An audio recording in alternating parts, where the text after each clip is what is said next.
everyone, Flaming Footy here and welcome back to a new video on the channel. And today guys, here we are for a bit of a new series on the channel.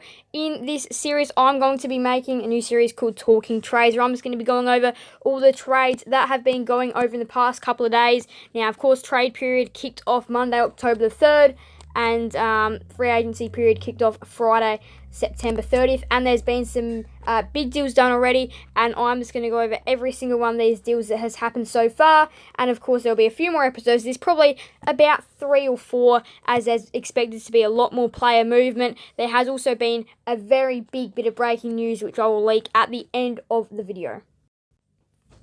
So the first deal that was done in the 2022 AFL free agency period, which kicked off Friday the 30th of September at 9 o'clock Australian Eastern Standard Time, before the clock change, was that Karl Amon officially became a Hawk, and Port Adelaide's compensation pick was 27. This is a massive inclusion for the Hawks, massive inclusion. Pick 27 is also very right. I think that's like the perfect pick for Karl Amon. He's worth pick 27. If anything, maybe a little bit more. But man, this is a big deal for the Hawks. That they've got a bit to do this trade period, and this is just a massive deal struck on the first day of free agency. You don't want to leave it too late, as like they know Mitchell wants out, Gunston wants out, so they've got a lot to work with. So this is just straight away done. Perfect start for the Hawks and the Power that didn't want to drag this deal out. Pick 27 sounds about right. So no deals done over the weekend or on Friday, but the first trade period deal to be done was Bobby Hill to Collingwood from the GWS Giants. And this is, again, massive inclusion for Collingwood. This is really going to help their depth. Of course, we know that they are quite a strong side. And Bobby Hill made his way to Collingwood for Collingwood's future second-round pick. And then the teams also traded third-round picks just to make the deal a little bit more great for both teams, with Collingwood picking up pick number 40, and the Giants taking pick number 43. So that is how things went there, and Bobby Hill was a pie. So one of the big deals, which as any AFL fan, apart from the Giants, would have loved to have seen this deal done early, which was Tim Taranto to the Richmond Tigers.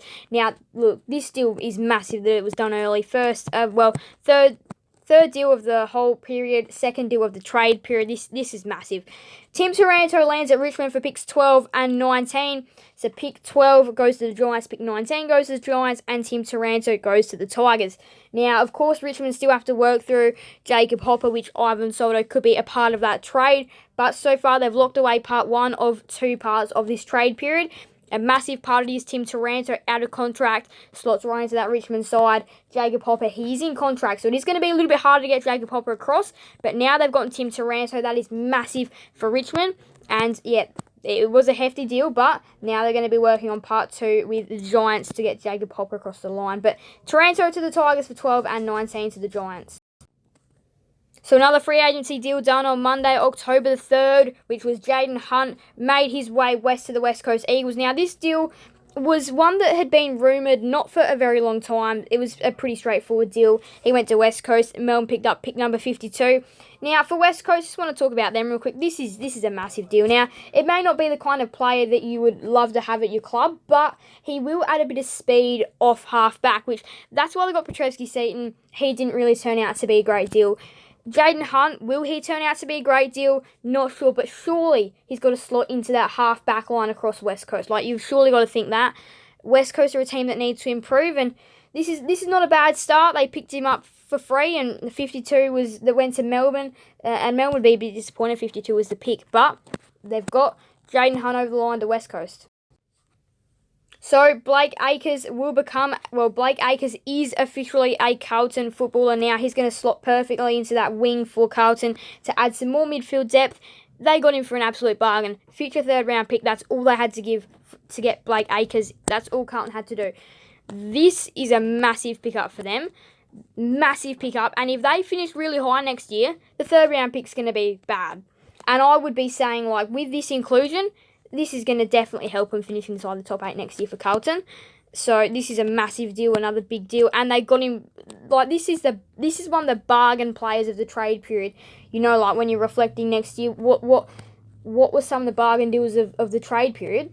Well, this is going to be one of them. I can tell you that right now. Blake Acres for a future third-round pick. You wouldn't have thought about it. It has happened. future third round pick goes to the Dockers.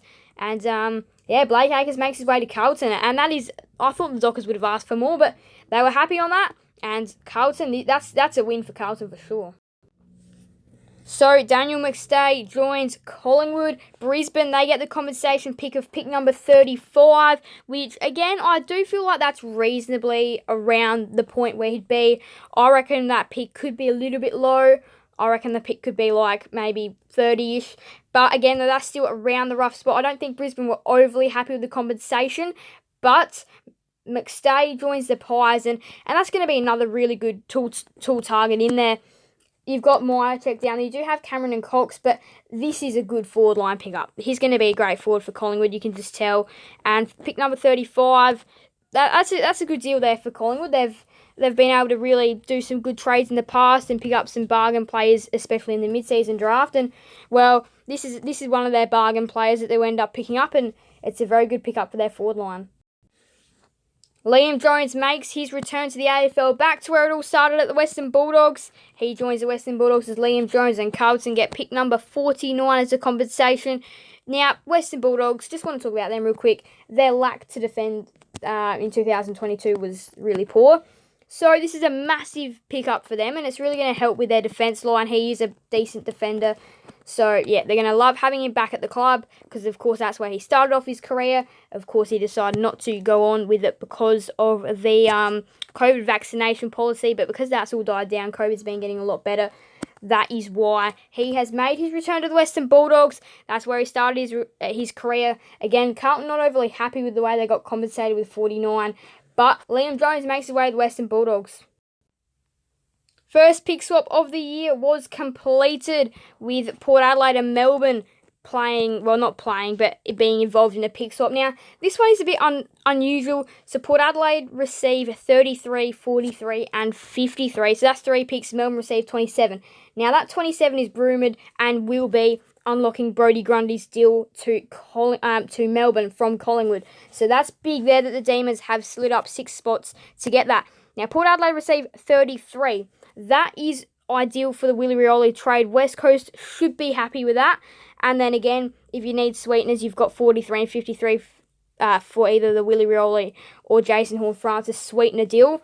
I reckon they'll end up holding on to 53, but I reckon, 43, in my opinion, will be used as a sweetener for Jason Horne-Francis or Willie Rioli. Probably more likely Jason Horne-Francis, though. Now, this is going to come across interesting. St Kilda signed Zane Cordy for free. He's free. St Kilda got Zane Cordy for free. He's going to be a help in their defence line. And look, I'm not lying. For free. They got him for free. No compensation was awarded to the Western Bulldogs because they got Liam Jones. So that is a massive dagger for the Western Bulldogs. But for St Kilda, you've got a freebie. So that's big for St Kilda. And this is going to be an important player in their defence line. Their defence line this year has not been the best. So this is going to be a nice little pickup for them. And for free, well, I mean, things are better when they're free. So, yeah, that's the Saints are going to be very happy with that. Big deal for the Saints. So, Griffin Logue and Darcy Tucker both found their way to the Kangaroos from Fremantle in the same trade. Yes, same trade to North Melbourne, adding some talent to their list with Darcy Tucker and Griffin Logue. And look, these are two players that will slot surely into their best 22. Griffin Logue, versatile, could be used anywhere on the field. And Darcy Tucker, whether he slots in straight away or not is something to be unknown, I'm not sure. But Griffin Logue should be straight in. He could be used key defender, key forward, midfielder, wing. He's just a swingman. You could do anything with him. Now, of course, North Melbourne did have to give up something hefty. Future second, future third, and future fourth round picks went to Fremantle. So Fremantle got future second, future third, and future fourth. Now, this is what I'm saying. May sound a bit weird, but could one of those picks, I'd be thinking future second, could it be used in unlocking that Luke Jackson trade? Now, look, they want him to go to their club, obviously, Fremantle, and not West Coast. So, yeah, I reckon they're going to have to offer up one of these picks that they've gotten in order for Luke Jackson to go to Fremantle rather than West Coast. But, massive deal, and North signed some exciting talent. And, of course, the most recent trade to have gone down is a pick swap. Brisbane received pick 21 and a future second round pick, and GWS received pick 15. Now, GWS move up into another first round pick, which means they've got 12, 15 and 19 and their first rounder of their own. So I think it's 3, 12 and 19 and now 15 as well. So this is big. Brisbane receive pick 21 and a future second round pick. So that is going to be, I reckon that future second round pick will be traded to another club who are interested in moving into next year's drafts and giving them something for this year's draft perhaps. Now, in some other news, Jack Bowes has named his preferred destination. He has chosen the Geelong Cats. That is big for the Cats. They're going to get back into the top 10 with pick number 7. And Jack Bowes, do they have to give up their first rounder? Maybe. I'm not sure how the Cats are going to be able to get that deal done, but it's part of Gold Coast's salary dump. Now, also, some other news as well. Riley Bonner could be part of the North Melbourne trade for Jason Horne-Francis to get to Port Adelaide. That is the other news, and now we're going to wrap up this Talking Trades. So thank you guys all so much for watching. Episode 2 will be out once there's been enough deals to make a substantial episode. I hope you guys are going to enjoy this Talking Trades series. But thank you guys all so much for watching. Make sure to leave a like and subscribe and hit that notification bell. See you guys never miss another video on the channel. Thank you guys all so much. Bye everyone. Blaming Footy out.